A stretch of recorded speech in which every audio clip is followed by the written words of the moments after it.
Hello and welcome to the David Icke Videocast. Well, I've been exposing a man called George Soros, real name Georgi Swartz, Hungarian born, now a US citizen, and billionaire, financier and investor. I've been exposing what he's been doing in the background, manipulating country after country and people's revolution after people's revolution for a long time, years and years and years and years and years. And now what he's been doing, or just a fraction of it, is starting to seep into the mainstream. But the mainstream reporting of what he's up to has, again, not had the context of what is really happening. His manipulations have been reported as coming from him. It's all down to him. It's not. Because in the bigger picture, he may be a billionaire and he may be a master manipulator on the level that he operates. But in terms of the bigger picture, he's still just a gopher. Now, what's brought Soros once again to public attention, not least in Britain this week, has been the revelation that he has handed over about £700,000. In fact, since he's added another 100,000, so that's £800,000, and that will be the tip of the iceberg. He's handed this money over to groups that are campaigning to stop Brexit and Britain's withdrawal from the European Union. And this is not just coming from Soros. The hidden hand, which has its hand up the sock puppet of Soros, absolutely does not want the UK to leave the European Union. The idea is to absorb more and more countries into the EU so they can be centrally controlled by a handful of faceless bureaucrats. The last thing this hidden hand wants is Britain leaving and showing that it can be done, because lots of other peoples of Europe would like to do the same. So when Soros comes out in the wake of headlines like fury over billionaires' plot to sabotage Brexit, and he talks about the fact that he's doing it, Soros hits back over toxic attacks on his pledge to stop Brexit. He's doing it because he cares about the UK and he cares about Europe. I doubt Soros cares about much except his own agenda. And the evidence points to that, as I'll come to. This funding of anti-Brexit organisations is being done as part of a vast network gathering all the time to either stop Brexit altogether or to so dilute it that it can't be called Brexit at all, with the EU bureaucracy continuing to dictate events in Britain. And what Soros is doing has to be seen in that wider context. It's not just coming from him. And, you know, you can see the extraordinary levels of bias in what is called the political class being, it doesn't matter what party you're in, you're pushing the same agenda. In the sense that we are hearing ludicrous, without evidence claims that Russia manipulated the Brexit referendum that voted out. And that's a massive problem, even though they've got no evidence. It's a massive problem. Oh, the Russians, it's the Russians. But this American billionaire putting in so far what we know, £800,000 to try to stop Brexit. That's okay. That's not a problem. That's not someone from another country interfering in the political system and the wishes of people in another country. And this is how the bias works. But, you know, like I say, you've got to see Soros in the wider context, because his funding of anti-Brexit organisations is another tip of the iceberg. Once again, I've been exposing him in the books for such a long time for the work of his front network, one of them, which is known as the Open Society Foundations. He has just handed over recently another $18 billion to the Open Society Foundations. And therefore, that's $18 billion worth of ongoing manipulation of other people's countries and other people's lives.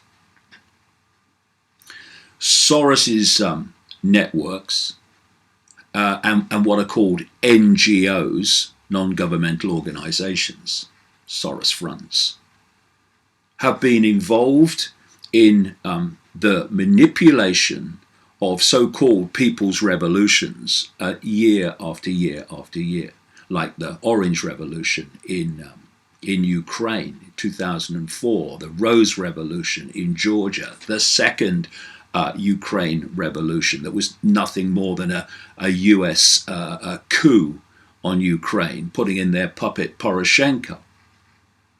Again and again, you see so-called spontaneous people's revolutions actually being stimulated and created and organized and funded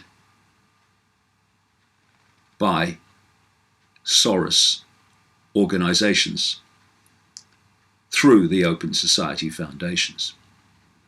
And as I've again exposed in the books, and others have too, the Soros Open Society network was fundamentally involved in the creation of the fake Arab Spring and those people's revolutions that weren't. You see, if you keep invading countries openly, militarily, like the invasion of Iraq, then eventually people go, hold on a minute, we're invading someone else, what's going on? So what you do is you manipulate the people through your assets that start it all, and start the wave, start the agitation. I've quoted in my last two books US military documents that actually describe this very process of what I'm describing now, of starting people's revolutions to remove regimes you want over and over again. And so Soros claims that he's doing it because he wants democracy. It's the last thing he wants. And he is also painted and promoted as someone who is like not part of the establishment, bit of a maverick. Yeah, right. As I've, again, documented so many times, an organization in America, the Project for the New American Century, known as the neocons or neoconservatives, which are dominated by dual US-Israeli citizens, had a list of countries in the Middle East they wanted to regime change, and they revealed those countries in a document in September 2000. Won't go into all that again, I've done it many times.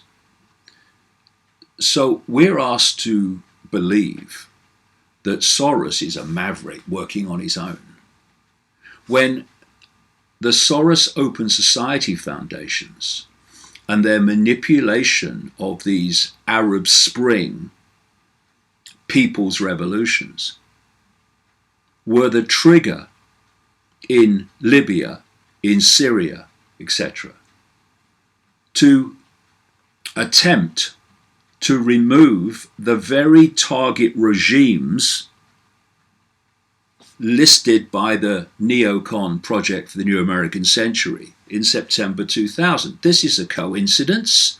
Of course not. It's all coordinated.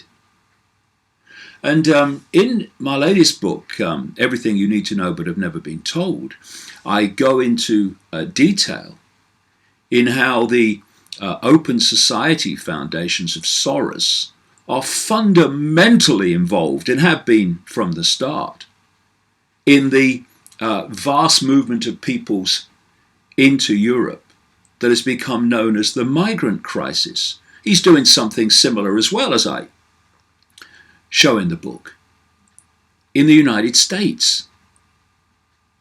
So the idea that this guy is operating alone from his own decision making is absolutely ridiculous when you do the research. And the stories this week about his funding of anti-Brexit groups has to be seen in this wider context. Now, something else that's come out this week, extremely relevant and central to the Soros story, is this report about the revelations of a man called Professor Frank Furedi. And the headline in this story is Professor Claims Soros Missionaries Bragged About Toppling Governments in Europe, Africa, and the Middle East. Because this Soros network of organizations and foundations is global. It's everywhere. And more and more people are starting to see that as the veil lifts. So you've had the Hungarian government, country where Soros was born, vehemently exposing and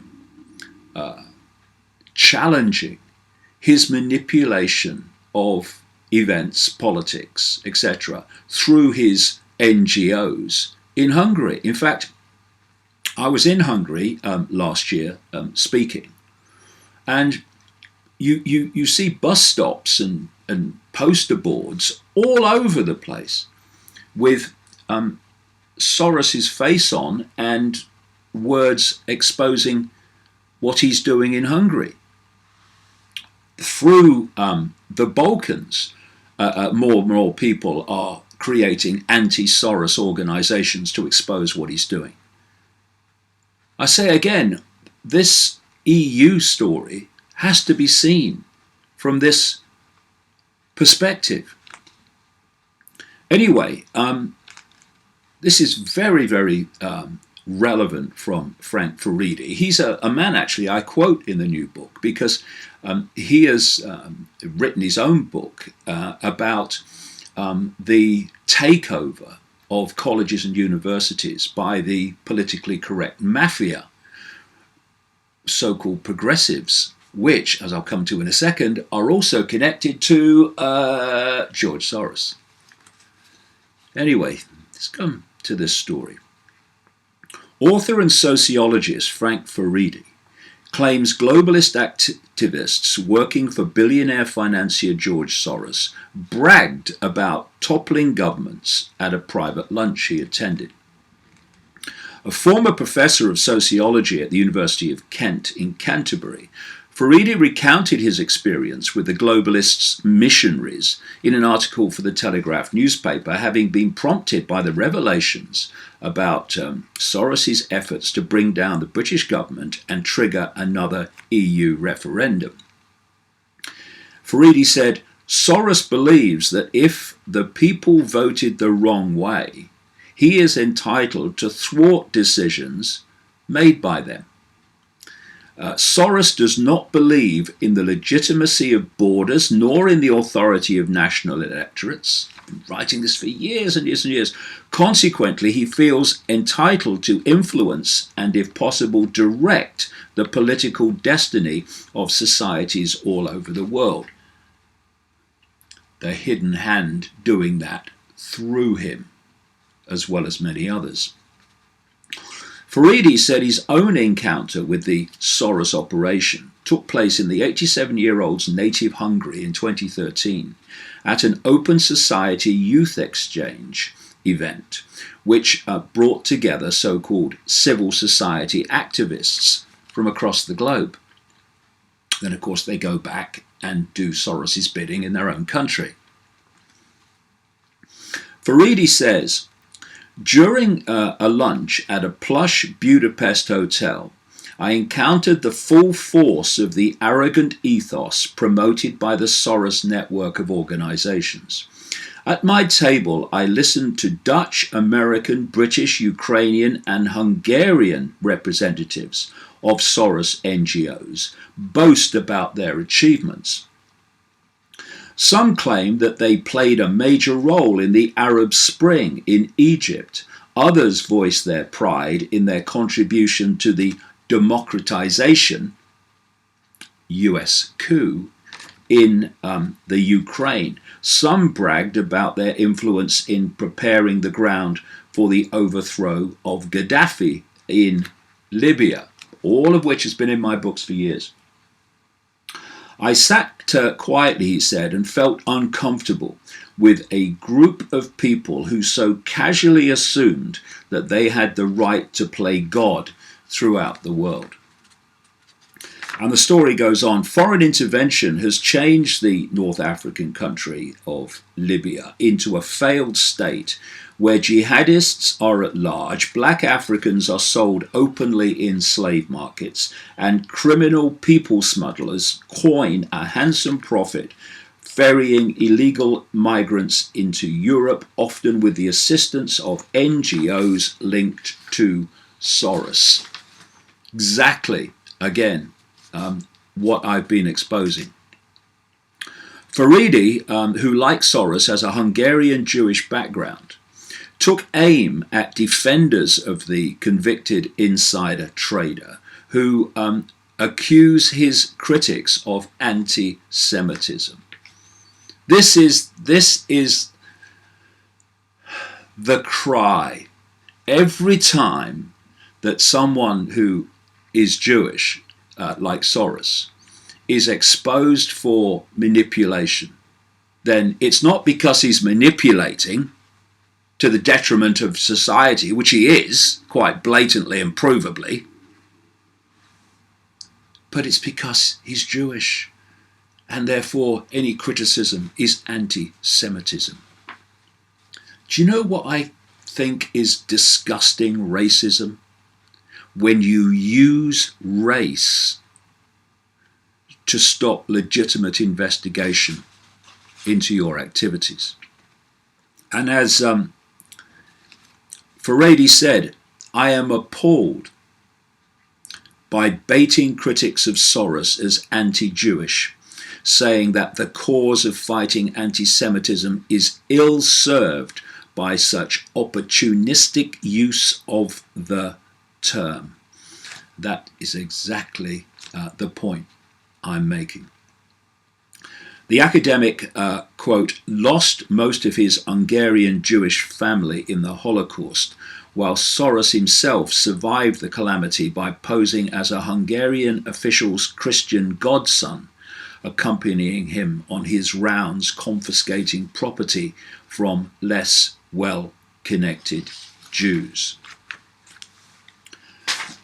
Now, one major other area that, and it's so fundamental to current events, that this Soros network funds massively, are organizations that have become known as progressive, actually regressive, but that's what they call themselves, progressive.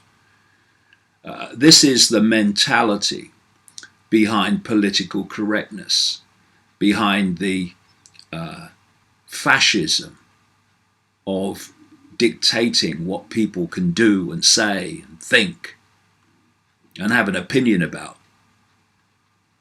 It's the mentality that's taken over and hijacked what used to be called the old left.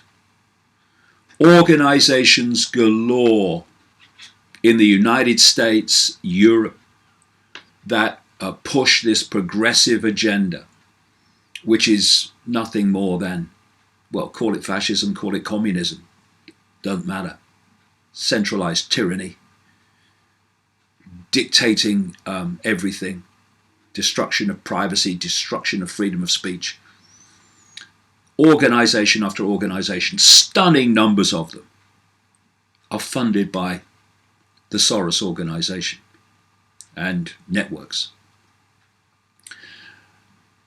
And therefore, wherever you look in terms of current events, the Soros fingerprints will be there somewhere. And the funding of this progressive mafia is designed to create divide and rule, which is what has happened in America. Divide and rule, which is what has happened in Europe, not least through the mass migration of people, which has caused such upheaval. And the progressives stay silent on Soros. Well, it's where the money's coming from, a lot of it. We've had massive demonstrations in Washington, D.C. I think one of them was called the Democracy Spring, appropriately, where they were demonstrating against billionaires' involvement in politics and manipulating politics. And the central organizations that organized that demonstration are funded by Soros. And this idea that he's some kind of caring philanthropist that supports the causes of the progressives and the left can be summed up in this quote from him. He said, "I am basically there to make money. I cannot and do not look at the social consequences of what I do." And he cares about people and cares about the issues promoted by the left and so-called progressives. Are you having a frickin' laugh? And then again, in 1992, Soros bet against the UK pound sterling to the cost to the UK Treasury of £3.4 billion lost, which could have been spent on other things because of his betting against the pound. And he himself, as a result of that, is estimated to have made around $1 billion in a matter of hours. Yeah, he cares about people and their lives, and he cares about democracy. Now, I mentioned there, when I was talking about Frank Furedi, that Soros, when he was in Nazi-occupied Hungary, posed as a Christian and helped to confiscate property from fellow Jews under the Nazi regime. Now, in an interview for the US 60 Minutes program, Soros was asked about that, and on the davidicke.com posting of this video, I'll put the video that I'm talking about so you can see it. He was asked about confiscating or helping to confiscate the property of fellow Jews while posing as a Christian. And he was asked the question, was it difficult? And his reply was, not at all. Repeating again, not at all. I think most of us would have found that anything but not at all difficult. So we have this idea given to us by the mainstream media now that Soros is coming to light in terms of what he's been doing. And the kind of theme can be summed up in this headline, God complex of the man who can't stop meddling with other countries' affairs. Well, maybe he has, and maybe he can't. But like I say, it doesn't stop with him. This global network that I call the hidden hand controls global finance. It can make stock markets go up or down at will by moving its trillions and trillions of dollars around the markets to make it go up or make it go down. And if you know the market's going down, then you get out of that which is going to fall. If you know the market's going up, you get into that which you know is going up. And one of the great tricks that this hidden hand uses, and its many, many gophers, who often become very, very rich as a result of it, serve the system, serve the hidden hand, and you get very well rewarded. One of the tricks is that you get out of that which you know is coming down because the hidden hand's going to make it so. And then it falls, the stocks fall. And then when you know the stocks are as low as they're going to go, you buy back in. And then more manipulation by the hidden hand of the global economy, and boom, the stocks start rising in value again, and you not only make an absolute fortune, your control has increased because now you own far more than before. This is a trick that's been played again and again and again. The idea the stock market goes up and down by accident, by random chances, it's childlike in its naivety. But those that make vast amounts of money thanks to the support of the hidden hand, that doesn't come as a gift. It comes with strings attached. And those strings say that yes, you're going to make vast amounts of money. You're going to become a multi-billionaire. But a great chunk of that money has to be invested back into projects that advance the agenda of the hidden hand. For instance, look at the Rockefeller foundations over the years and what they funded. The Rockefeller foundations are basically the blueprint of how this works. And it comes with another bonus that you can give this money away to hidden hand projects while claiming it's philanthropy, and you can get tax relief on it. Everyone's a winner, except the people.